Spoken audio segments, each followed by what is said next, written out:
आज खोलने में आपको इस तरीके से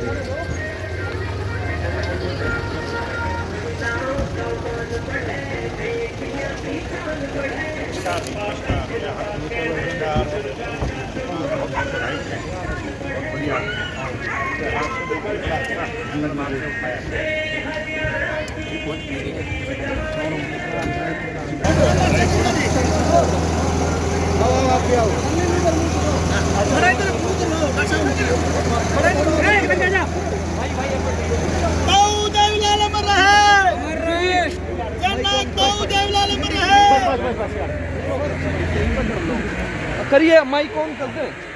दोनों ही पार्टियां निरंतर अपने कार्यकर्ताओं से संपर्क साधे हुए हैं। हमारी पार्टी के तमाम वरिष्ठ नेता भी प्रत्येक वर्कर के यहाँ जाकर के गांव में जाकर के लोगों से हालात जो है सब चर्चा कर रहे हैं। राजनीतिक हालात जो बने हैं उन पर चर्चा कर रहे हैं। मुझे उम्मीद है कि गठबंधन ये चुनाव बड़े भारी बहुमत से कम 50-60 हज़ार वोटों के अंतर से जीतेगा। जब कभी भी चुनाव होगा हम उम्मीद करते हैं कि कोरोना महामारी से जो आज देश जूझ रहा है, दुनिया जूझ रही है, उससे निजात मिले, जल्द इलेक्शन हो, बड़ौदा को एक नया विधायक मिले, बड़ौदा की आवाज़ विधानसभा के पटल पर मजबूती से उठाने वाला व्यक्ति मिले। जगदीश जी, ये एक बड़ी चुनौती आ रही है, जैसे कोरोना चल रहा है, सभी पार्टियां अपनी जनसभाएं भी कर रहे हैं, लोगों से मिल रहे हैं, तो जो सोशल डिस्टेंसिंग और उसका बिल्कुल कोशिश कर रहे हैं, सभी को कह रहे हैं, इसके लिए लोगों को जागरूक कर रहे हैं कि सोशल डिस्टेंसिंग, उसके साथ साथ सैनिटाइजेशन, आप देख भी रहे हो, सैनिटाइजेशन के लिए हमारे नौजवान साथी किस प्रकार गाँव में जागरूकता अभियान चला रहे हैं।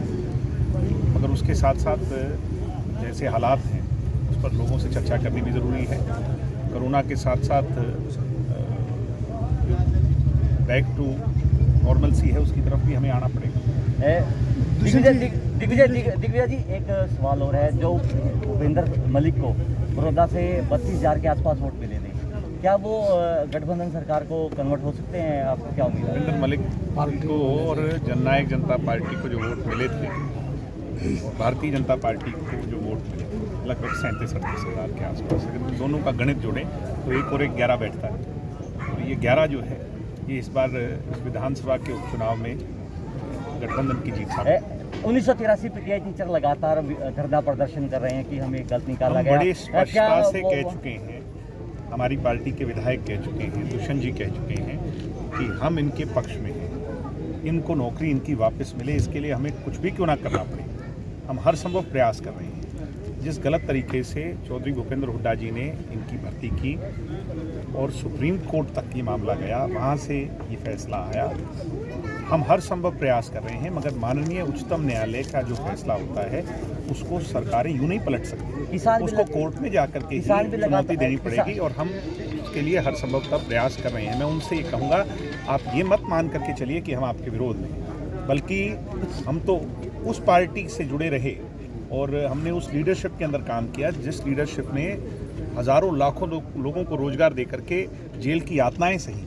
तो हम कैसे आपके विरोध में हो सकते हैं? हम तो रोजगार देने वालों में से हैं, छीनने वालों में से नहीं। केंद्र सरकार 3 अध्यादेश लेकर आई है, किसान उनका बड़ा विरोध कर रहे हैं, जैसे पुरानी और साथ ही हरियाणा में रजिस्ट्रियों का बड़ा मामला चल रहा है, उसको लेकर रोक भी लगानी पड़ी सरकार को। ऐसा है जी, मैं आपको बड़ी स्पष्टता से एक बात कहूँ, पिछली सरकारों में अगर कोई घोटाले हुआ करते थे तो उस पर जो है ना परछाई डाल करके वो सरकारें उनको दबा दिया करती। जो लोग बोल रहे हैं, चौधरी भूपेंद्र सिंह हुड्डा जैसे लोग, रणदीप सुरजेवाला जैसे लोग, हम सब जानते हैं, कोई भूला नहीं है आज तक इनके घोटाले और इनके कुकर्मों, मगर इनकी सरकारों में क्या कार्रवाई हुई? अगर हमारी सरकार में कोई अधिकारी अगर अपने रास्ते से भटक कर कुछ गलत कर रहा है तो उस पर कार्रवाई हो रही है, तो आप उसको घोटाला कैसे कहेंगे? अगर रजिस्ट्रियों में कोई अनियमितताएं आई हैं तो उस पर कार्रवाई हुई, अगर शराब के ठेकेदारों ने कोई अनियमितताएं की तो उस पर कार्रवाई हुई, ये अच्छा है या बुरा है? मैं पूछना चाहता हूँ आपसे। ये मीडिया के लोग इसको घोटाला कह देते हैं, ये लोग इसको टीवी पे चला देते हैं। आपको समझना होगा कि अगर कोई किसी तरह की भी बात इस तरह की सामने आती है, अगर उस पर कार्रवाई होती है तो आपको अप्रिशिएट करना चाहिए सरकार को, आपको कहना चाहिए कि बहुत अच्छा हो रहा है। इतनी जल्दी अगर कोई महीने 2 महीने पहले कोई ऐसी बात हुई और वो आज सामने आई, आरटीआई एक्टिविस्ट ने कोई मामला उठाया, हमने उस पर कार्रवाई कर दी। और उन लोगों को उसकी जो है ना जो कंक्लूजन ये होगा कि जो लोग इस तरह में दोषी लिप्त पाए जाएंगे उनको उसकी सजा मिलेगी। केंद्र सरकार एक सर बीजेपी जेजेपी का गठबंधन है, ऐसे में क्या मानते हैं क्या फॉर्मूला ऐसा चल पाएगा कि इस गठबंधन में हमारा जेजेपी का उम्मीदवार मैदान में उतरे? ऐसा है, मिला जुला उम्मीदवार होगा, गठबंधन का उम्मीदवार होगा, सिंबल किसका हो, कैंडिडेट किसका हो, इसके लिए जब समय सही होगा उस पर चर्चा होगी और पार्टी की टॉप लीडरशिप जो फैसला करेगी, हम पार्टी के समर्पित कार्यकर्ता उसके साथ लगकर सर